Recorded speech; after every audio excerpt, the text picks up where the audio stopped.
Hayate तिश्नगी bye Hurain Fatima किस number 3।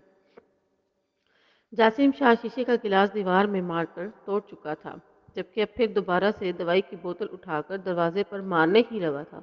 तभी उन लोगों के अंदर दाखिल होता देख वहीं रुक गया।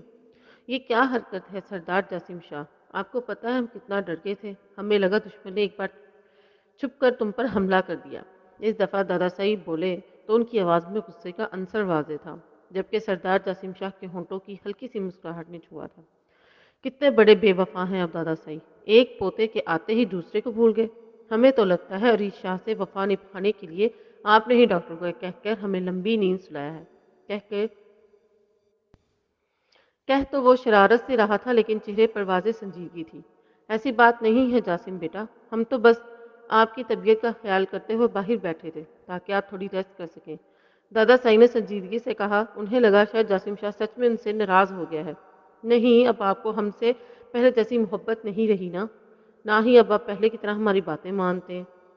उसने दादा साई को बातों में उलझाया, जबकि बाकी सब सुकून से खड़े दादे पोते की गुफ्तगू सुन रहे थे। हम आपसे पहले से भी ज्यादा प्यार करते हैं और आप कह रहे हैं हम आपसे प्यार नहीं करते। दादा साईं थोड़ा उदास हुए थे। अगर आप हमसे प्यार करते होते तो क्या अब तक उस गंदे से हॉस्पिटल में रखते जहां पर दवाइयों की इतनी गंदी गंदी स्मेल है? शायद वो यहाँ पर रहकर आजिज आ चुका था। बस इतनी सी बात है। अभी देखें, हम आपके डिस्चार्ज के पेपर्स रेडी करवाते हैं और साथ में तुम्हारी देखभाल के लिए नर्सेज का भी इंतजाम करवाते हैं। दादा साईं ने झट से कहा तो इनके फौरन से मान जाने पर सबने जोरदार कहका लगाया, क्योंकि थोड़ी देर पहले बाहर दादा साईं ने ही डॉक्टर को कहा था जब तक इनका पोता बिल्कुल ठीक नहीं हो जाता वो यहीं पर ही रहेगा।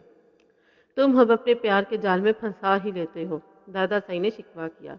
आप हैं ही इतने हैंडसम दादा साईं कि आपको बार बार फंसाने को दिल करता है। वो शरारत से गोया हुआ, जबकि कमरे के बाहर मौजूद शख्स ने उन सबको हंसते मुस्कुराते हुए हसत से देखा और फिर वहां से चला गया। बस बस, अब ज़्यादा मस्के लगाने की ज़रूरत नहीं है। जाओ सालिक शाह, हमारे पोते के डिस्चार्ज पेपर्स रेडी करवाओ। ताया साई, नर्स वगैरह को रहने दीजिए। हमारे लिए, हमारा ख्याल रखने के लिए हमारी गुड़िया ही काफ़ी है। उनके होते हुए हमें किसी नर्स की ज़रूरत नहीं। वो जब बोला तो लहजे में मोहब्बत ही मोहब्बत थी। ताया सही सर हिलाकर बाहर निकल गए तो अरीज शाह ने जल्दी से आगे बढ़कर उसे प्यार से गले से लगाया। तुमने तो डरा ही दिया था यार, इतनी लापरवाही कैसे कर सकते हो? अरीज शाह ने साथ ही शिकवा भी कर डाला। एहतियात तो पूरा किया था, बस ये चोट किस्मत में लिखी थी तो लगकर ही रहनी थी। दादा साई दूर खड़े अपने पोतों की एक दूसरे के लिए मोहब्बत देखकर मुस्कुरा रहे थे।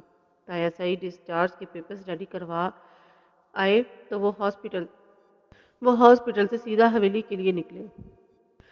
सरदार जासिम शाह नहीं चाहते थे उनकी वजह से उनकी आवाम टेंशन में रहे, इसलिए उन्होंने अरीज शाह को इसकी एक वीडियो बनाने को बोला था, जिसके ज़रिए वो अपनी आवाम तक पैगाम पहुंचाना चाहते थे कि वो अब बिल्कुल ठीक है।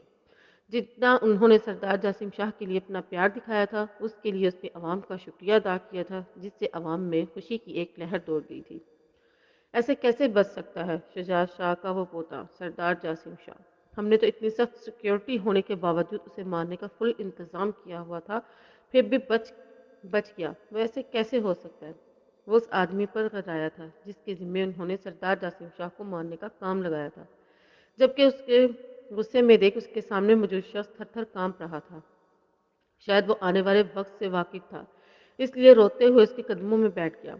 मुझे माफ़ कर दे सर, मैंने अपनी पूरी कोशिश की थी कि निशाना सीधा उसके दिल पर जाके लगे, लेकिन जैसे ही वो खिताब करके पलटने लगा, मुझे मौका हाथ से जाता हुआ दिखाई दिया। इसलिए बड़बड़ाकर मैंने निशाना लिया तो चौंक कर सीने पर लग गया गोली। प्लीज़ मुझे माफ़ कर दे और एक और मौका दे दे। मैं आपसे वादा करता हूँ अब ना ही कोई कोताही होगी, ना ही वो बचेगा। वो सरदार जासिम शाह है, अपने दुश्मन को मुल्क के किसी भी कोने से ढूंढ कर निकाल कर मारने वाला। वो अपने घर वालों के लिए ही नरम दिल है, बस बाकी दुश्मनों के लिए तो दरिंदा है। वो दोबारा तुम्हें खुद पर वार करने का मौका नहीं देगा। अब तक तो इसके आदमी तुम्हें कुत्तों की तरह ढूंढ रहे होंगे, और इससे पहले कि वो तुम तक पहुंचे और तुम उनके सामने मेरा राज फाश कर दो, मैं ही तुम्हें यहाँ से ऊपर पहुंचा दूंगा। उसने कहते ही सफाकियत से उसके दिल का निशाना लिया, जहां वो सरदार जासिम शाह के दिल का निशाना लेना चाहता था। गोली जैसे ही उसके दिल के आर पार हुई, वो एक झटके से जमीन पर गिरा और इसने जोरदार कहका लगाया था। मेरा राज जानने वाला एक और इंसान इस दुनिया से जा चुका है। अब तुम कभी भी मेरे बारे में नहीं जान पाओगे। सरदार जासिम शाह। उसकी लाश को ऐसी जगह पर फेंको जहां से वह सरदार जासिम शाह तो क्या जानवर भी न ढूंढ पाए। वो उस आदमी की लाश को ठोकर मारता आगे बढ़ गया। दूसरी तरफ हवेली में ही बीजान और जायरा थी, जिनकी हालत सरदार जासिम शाह के बारे में सुनकर ऐसी बिगड़ी थी कि ठीक होने का नाम ही नहीं ले रही थी। बीजान का बीपी काफी शूट कर गया था, लेकिन जायरा सदमे की वजह से बेहोश थी। उसे अभी तक होश नहीं आया था। इन दोनों की सेहत के मद्देनजर डॉक्टर को हवेली में ही बुला लिया गया था, जो इनका चेकअप करके वापस जा चुका था।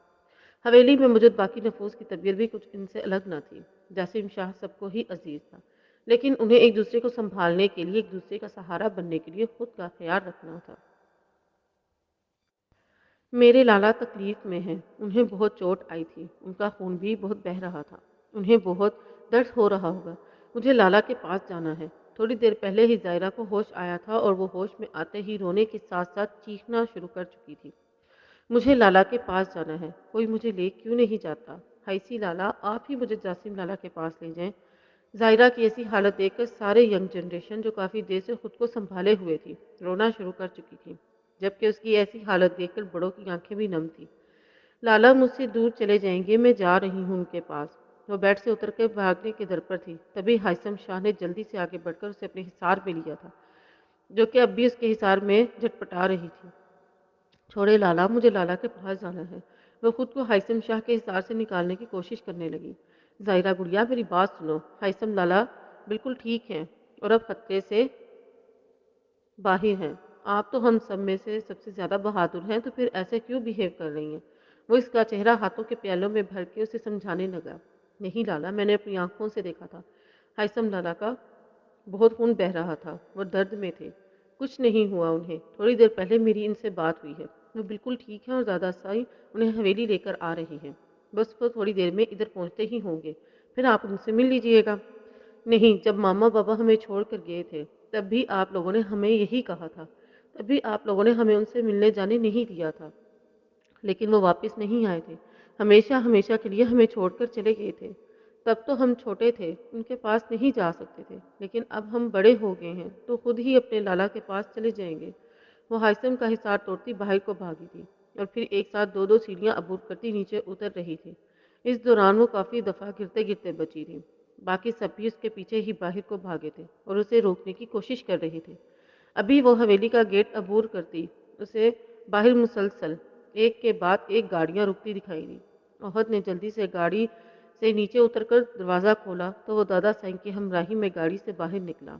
उसके पीछे ही उरीद शाह और इसके दोनों ताया जान थे। उसे हवेली के दरवाजे पर रुकता देख कर बाकी सब भी इसके पीछे ही रुक गए थे और फिर जासिम शाह को हवेली के अंदर दाखिल होता देख सब ने सुकून का सांस लिया था। एक तरफ से उसे अपने दादा साहिब पकड़े हुए थे, जबकि दूसरी साइड से अरीज शाह। गेट के बाहर एक मुलाजिम सरदार जसीम शाह का सदका उतारने के लिए 20 बकरे लिए खड़ा था, जिन्हें सरदार जसीम शाह के हाथ लगाते ही दादा साईं ने इन बकरों को गरीबों में तकसीम करने को कहा था। वो हवेली पहुंचने से पहले ही मुलाजिम को हुक्म दे चुके थे। वह सरदार जसीम शाह के पहुंचने से पहले ही बकरों का इंतजाम करके हवेली के बाहर ही खड़े हों। जासिम शाह उसके करीब आया तो वो रोते हुए भागकर जासिम शाह के सीने से लग गई और उस बात की परवाह किए बगैर उसके जख्म अभी ताज़ा हैं। जासिम को अपने जख्म पर दबाव महसूस हुआ तो उसके मुंह से हल्की सी सिसकी बरामद हुई। क्या हुआ लाला, आप ठीक तो हैं? आपको दर्द तो नहीं हो रहा? वो उससे अलग होती जल्दी से उसका चेहरा हाथों के प्यालों में भरे पूछने लगी। जासिम को अपनी बहन पर टूट कर प्यार आया और अपनी माँ की याद आई। वो भी तो बिल्कुल ऐसी ही थी। वो भी तो जासिम की जरा सी तकलीफ पर ऐसे ही खुद को हल्कान कर लेती थी। सच कहते हैं, बहनें भी तो माँ का ही रूप होती हैं। एक हादसे ने उससे उसका सब कुछ छीन लिया था। जायरा के आंसू गर्म लोहे के सुलाख की तरह उसके दिल में चुभ रहे थे। वो अपनी जान से अजीज बहन की आंखों में आंसू देख ही कब सकता था। जायरा मेरी जान, क्या हुआ है? क्यों इतना रो रही हो? तुम्हें पता है ना, तुम्हारे आंसू तुम्हारे लाला को तकलीफ देते हैं। वो उसके माथे का बोसा लिए बताने लगा। वो लाला, आप ठीक नहीं है ना? आपको दर्द हो रहा है ना? नहीं लाला की जान, बिल्कुल ठीक है। पहले मुझे दर्द नहीं हो रहा था, लेकिन अब हो रहा है। तुम्हारे ये आंसू मुझे इधर तकलीफ दे रहे हैं। उसने अपने दिल की तरफ इशारा किया। और मेरी इस तकलीफ का इलाज तुम ही कर सकती हो। प्लीज रोना बंद कर दो। वो उसकी दोनों आंखों पर बारी बारी बोसा देते उसे चुप कराने लगा और फिर उसे नरमी से अपने बाजू के हल्के में लिया। स्यारा سارا پیار اس چڑیل پر ہی لٹانا آپ لالا، مجھے کچھ نہ دینا۔ ہائثم بھی بھاگ کر اس کے قریب آیا، وہ بھی اسے نرمی سے اپنے بازو کے حلقے میں لے گیا۔ جب ان تینوں بہن بھائیوں کو دیکھ کر وہاں پر موجود تمام لوگ مسکرا دیے، جو ایک دوسرے کی ذرا سی تکلیف پر ہلکان ہو کر رہ جاتے تھے۔ میں تو حویلی میں آیا تھا میری گڑیا میرا خیال رکھے گی تو جلدی ٹھیک ہو جاؤں گا، لیکن مجھے نہیں لگتا کہ اب یہ میرا خیال رکھے گی، اس لیے مجھے واپس شہر چلے جانا چاہیے۔ ظاہرہ اب بھی ہلکا سا سسک رہی تھی، جب وہ اپنی مسکراہٹ دبائے بولا، نہیں لالا، آپ واپس نہیں جائیں گے، یہیں پر ہی رہیں گے۔ ہم بالکل ٹھیک ہیں اور ہم ہی آپ کا خیال رکھیں گے۔ آپ نے اچھا کیا جو آپ حویلی آ گئے، اب دیکھنا ہم آپ کو چٹکیوں میں ٹھیک کر دیں گے۔ جاسم کی واپس جانے کی بات سن کر وہ جلدی سے بولی، تمام لوگ مسکرا دیے۔ جتنا یہ آج ہوئی ہے لالا، آپ نے آپ نا ایک کام کرنا، پاکستانی عوام کے لیے ڈیم بنا دینا، بیچاروں کا بھلا ہی ہو جائے گا۔ ہائثم نے ماحول کو ہلکا پھلکا کرنے کے لیے کہا، لیکن ہمیشہ کی طرح اس کی بات پر چڑھ کر ظاہرہ نے جاسم شاہ کو پکارا، لالا دیکھیں، اس ہائسی کو آپ کے سامنے آپ کی گڑیا کا مذاق اڑا رہا تھا۔ ہائسی باز آ جاؤ ورنہ مار کھاؤ گے مجھ سے۔ جبکہ ہائسی کی ہونے والی انسلٹ پر وہ مسکرا دی۔ پوری شاہ تو ظاہرہ کو مسلسل روتا دیکھ نخوت سے چہرہ موڑ کر سب بڑوں سے مل کر کب کا اپنے کمرے میں جا چکا تھا۔ اب کیا اپنے لالا کو وہیں پر کھڑے رہنے کا ارادہ ہے؟ پتہ بھی ہے تم دونوں کو لالا کی طبیعت ٹھیک نہیں ہے۔ آئمہ بیگم نے ان دونوں کو ڈپٹا اور پھر آگے بڑھ کر جاسم سے ملی۔ ایسے ہی سب لوگ باری باری جاسم شاہ سے ملے۔ بی جان کی طبیعت خرابی کی وجہ سے نہیں آ پائی، لیکن جاسم کی حویلی واپس آنے کی خبر ان تک پہنچ چکی تھی، جس سے ان کی حالت میں کافی سدھار آیا تھا۔ جاؤ ظاہرہ، لالا کو کمرے میں لے جاؤ، بچہ تھک گیا ہوگا، اتنا سفر کر کے آیا، تھوڑی ریسٹ ہو جائے گی۔ دادا سائیں کے بولنے پر وہ دونوں بہن بھائی جاسم کو اپنے کمرے میں لے گئے۔ دونوں بہن بھائیوں نے جاسم کو لے جا کر بیڈ پر لٹا کر اس پر اچھے سے کمفرٹر سیٹ کر دیا تھا اور خود کو اس کے پاس ہی بیٹھ گئے تھے، کہیں اسے کسی چیز کی ضرورت نہ ہو۔ ہائثم شاہ تو اس کے پاس ہی بیڈ پر بیٹھا موبائل چلا رہا تھا، جبکہ ظاہرہ صوفے پر بیٹھی ایک دفعہ پھر سے آنسو بہانے کا شغل فرما رہی تھی۔ اچانک موبائل چلاتے چلاتے ہائثم شاہ کی نظر ظاہرہ پر پڑی تو اسے ایک بار پھر روتے پایا۔ جاسم شاہ جو ابھی جاگ ہی رہا تھا، بس ویسے ہی آنکھیں مودے لیٹا ہوا تھا۔ ہائثم شاہ نے اسے بازو سے پکڑ کر ذرا سا ہلایا اور پھر اشارے سے ظاہرہ کی طرف دیکھنے کو کہا۔ اسے ایک دفعہ پھر روتے ہوئے دیکھ کر جاسم شاہ تو تڑپ ہی گیا تھا۔ ظاہرہ گڑیا، مجھے لگا تھا اب تک آپ نے اپنے لالا کے کھانے کے لیے کچھ بنانے کے لیے گئی ہوں گی، لیکن یہ کہ آپ تو ابھی بھی بیٹھی آنسو بہا رہی ہیں، لگتا ہے آپ کو آپ کے لالا کی بھی بالکل فکر نہیں ہے۔ جاسم شاہ نے مصنوعی خفگی سے کہا، سوری لالا، میرے ذہن میں ہی نہیں رہا، آپ کو بھوک لگ رہی ہوگی، میں ابھی جلدی سے جا کر آپ کے لیے کچھ بنا کر لاتی ہوں، آپ بتائیں کیا کھائیں گے؟ اب وہ رونا بھول کر جاسم شاہ کی طرف متوجہ تھی۔